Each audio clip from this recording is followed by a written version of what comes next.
gua kasih tahu lu jangan taruh sayur asem di pispot.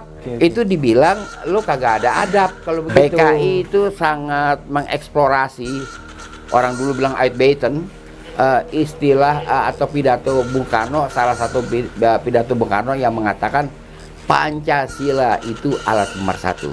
Itu dieksploitasi oleh DNID. Lah kalau bangsa Indonesia udah bersatu kan Pancasila nggak diperlukan lagi. Ini dulu niatnya PKI. Iya.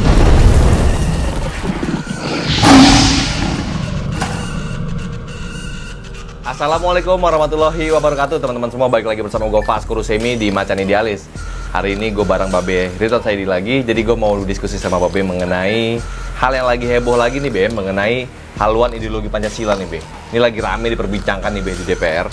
Ini tanggapan Babe mengenai HIP ini ya, Babe? Karena ada indikasi, katanya ya, Be, terindikasi ada muatan-muatan pelemahan Pancasila. Mungkin dari kelompok yang notabene berideologi agak-agak ke kiri-kirian ya. Itu bisa kita bilang mungkin komunis yang mencoba-coba masuk di situ, Be. Apa tanggapan Babe mengenai hal ini, Be? Yang pertama dulu ya, kita tempatkan dalam sistem hukum kita itu tentang Pancasila, ya kan? Pancasila itu merupakan nilai metayuristik dari keseluruhan konstitusi. Oke. Pancasila itu menjadi rendah kedudukannya kalau diatur oleh undang-undang atau peraturan perundangan, ya kan? Karena dia nilai metayuristik yang mengilhami, yang menjiwai batang tubuh undang-undang dasar. Karena itu dia Pancasila itu ditempatkan di dalam pembukaan saja, ya kan? Pancasila di situ. Kalau kita lihat misalnya dalam Konstitusi Amerika kan tidak dimasukkan Declaration of Independence. Nggak dimasukin ya, Be, ya? Nggak ada. Iya.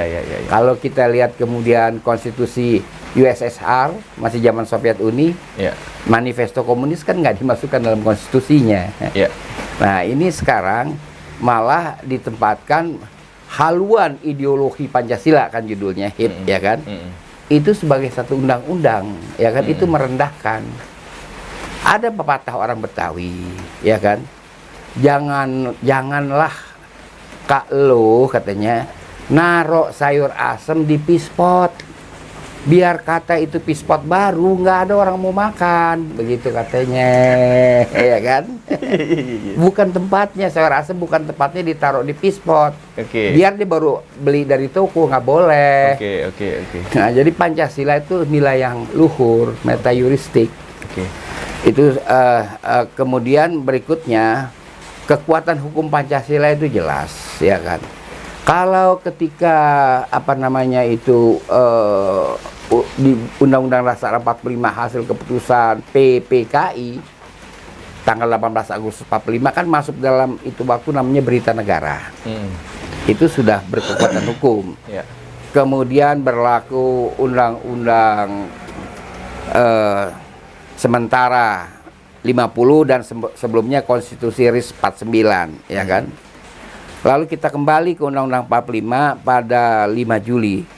Dekret itu, jangan salah, dekret itu dikokohkan berupa keputusan DPR. DPR hasil pemilu 55. Seluruh fraksi menyetujui. Itu keputusan DPR. Dekret. Jadi resolusi DPR dan ada di lembaran negara. Itu udah cukup kokoh di situ kedudukannya. Jadi ini maksudnya apa? Bikin haluan ideologi Pancasila. Haluan loh dia bicara. Lain dengan pedoman pelaksanaan pembinaan Pancasila P4 zaman Pak Karno, Pak Harto. Ya kan itu juga bukan undang-undang. Ya kan? Itu turunannya Pancasila. Bukan cara-cara pedoman pelaksanaan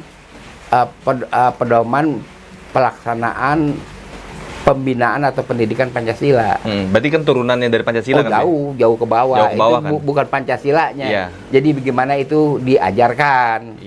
Tapi kan Jadi, kalau haluan ideologi ini lain, jadi dia menyentuh masalah ideologi. justru malah membuat Pancasila di atas itu, di bawah itu. Iya, itulah yang tadi kita masuk Iya. kepada pepatah Betawi. Iya. Ya kan?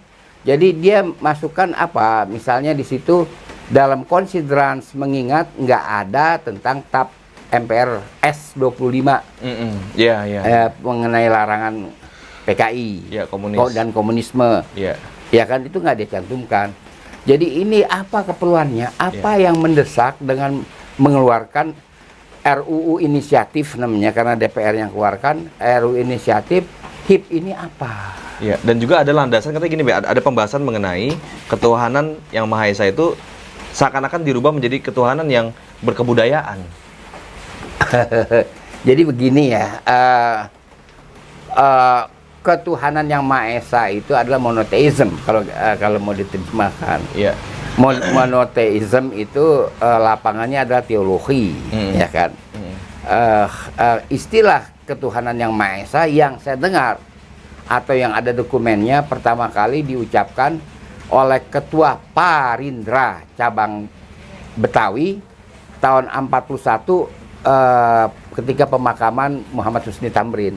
Oh, oke. Itu udah diucapkan pada waktu itu.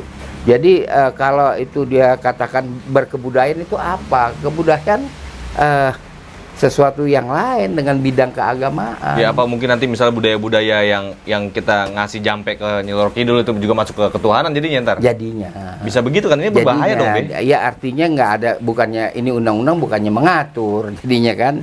Jadi merusak tatanan kalau begitu kan. Tatanannya kan sudah dibuat. Jadi yang pertama dulu kalau kita pertanyaan untuk reforming dalam ini pembentukan undang-undang dalam hal undang-undang itu keperluannya apa? Yang mendesak dengan dikeluarkannya undang-undang itu apa?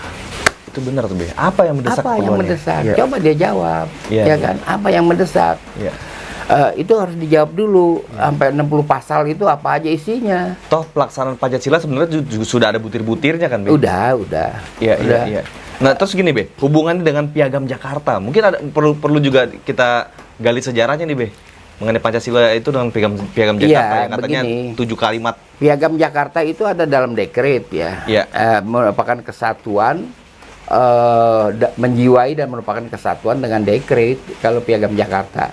Jadi kalau dalam bahasa pembentukan hukum itu namanya dia menjadi considerance menimbang. Oke. Considerance menimbang, dan itu dekret kan ditempatkan di samping dekret itu disepakati oleh DPR RI berupa resolusi, kemudian juga dia ditempatkan dalam lembaran negara. Tidak ada yang perlu dipersoalkan lagi dengan itu. Betul nggak sih, Be? Katanya pada saat itu memang ada keikhlasan dari kelompok Islam pada masa itu yang mengikhlaskan bahwa akhirnya terciptalah jadi ketuhanan yang Maha Esa, bukan jadi 7 landasan 7 kalimat itu lagi, Be.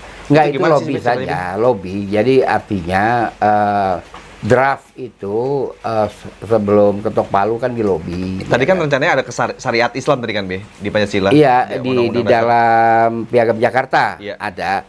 Terus ada kelompok ada lobby antara anggota-anggota PPKI kan. Iya. Yang 69 itu ada lobby, ya disepakati formula itu. Ya, lalu asas ketuhanan yang Maha Esa masuk dalam batang tubuh. Oke. Negara berketuhanan yang Maha Esa kan ada di dalam batang tubuh. Iya. Itu. Ya, jadi haluan ideologi Pancasila ini apa? Itu kok apa ya? Overbodig kata orang Belanda. Ideologi Pancasila itu sudah haluan, kok pakai haluan lagi. Jadi judulnya saja sudah tidak tepat. Padahal undang-undang itu sebenarnya adalah turunannya Pancasila kan, Be? Iya, iya kan, itu karena Pancasila kan paling tinggi metayuristik. Oke. Metayuristik. Nah, ini turun di bawah. Kan turunannya salah satunya undang-undang nih kan, Be? Iya, peraturan perundangan lainnya. Ya, ini mau dimasukin lagi ya, Pancasila itu malah justru di bawah. Itu yang tadi jatuhnya jadi ke sayur asam jangan di kloset gitu, Be. Apa, Be? Bukan, janganlah lo ya, gua kasih tahu lo jangan taruh sayur asam di pispot. Gitu. Nggak boleh. Nggak boleh. Oke. Itu dibilang lo kagak ada adab kalau begitu. Tentang sikap PKI terhadap Pancasila. Nah, PKI itu sangat mengeksplorasi, orang dulu bilang Uitbeten, istilah atau pidato Bung Karno, salah satu pidato Bung Karno yang mengatakan Pancasila itu alat pemersatu. Itu dieksploitasi oleh DN Aidit. Lah kalau bangsa Indonesia udah bersatu kan Pancasila nggak diperlukan lagi. ini dulu niatnya PKI. Iya. Oh, Begitu posisi PKI begitu terhadap Pancasila. Itu cuma alat pemersatu aja, kalau udah bersatu buat apa lagi gitu. wow, jangan-jangan, wah, oke. Gitu. Jangan-jangan ada misi buat melemahkan juga, jangan dulu sementara dilemahkan dulu. Gitu. Ya, wallahu alam apa niatan mereka dengan bikin itu. Pertama dia harus jelaskan apa urgensinya menerbitkan undang-undang itu. Judulnya aja udah salah. Sementara memang komunis PKI itu pada masa dulu dia memang ingin menghilangkan Pancasila. Iya, dengan saat Indonesia sudah bersatu. Iya, dengan dalih itu. Kita udah bersatu buat apa lagi Pancasila? Kan itu alat pemersatu kata Bung Karno begitu. Wah, ini penyakit ini. Ini penyakit nih, guys. Jadi ini perlu kita telaah dalam-dalam ini, Bro. Jadi bagaimana kita memandang simbol dasar negara kita yang betul-betul derajatnya jauh di atas undang-undang. Tadi kalau kata Babe bilang, jangan lu taruh sayur asam di pispot. Iya. Orang nggak ada yang makan. Nah, teman-teman, coba tulis komentar kalian di bawah. Bagaimana pandangan kalian mengenai hal ini? Kalau kalian merasa ini bermanfaat, silakan bagikan video ini ke seluruh sosial media kalian. Tulis komentar kalian di bawah. Jangan lupa subscribe channelnya, klik tombol loncengnya, biar lo terus update di Macan Idealis. Assalamualaikum warahmatullahi wabarakatuh. Waalaikumsalam.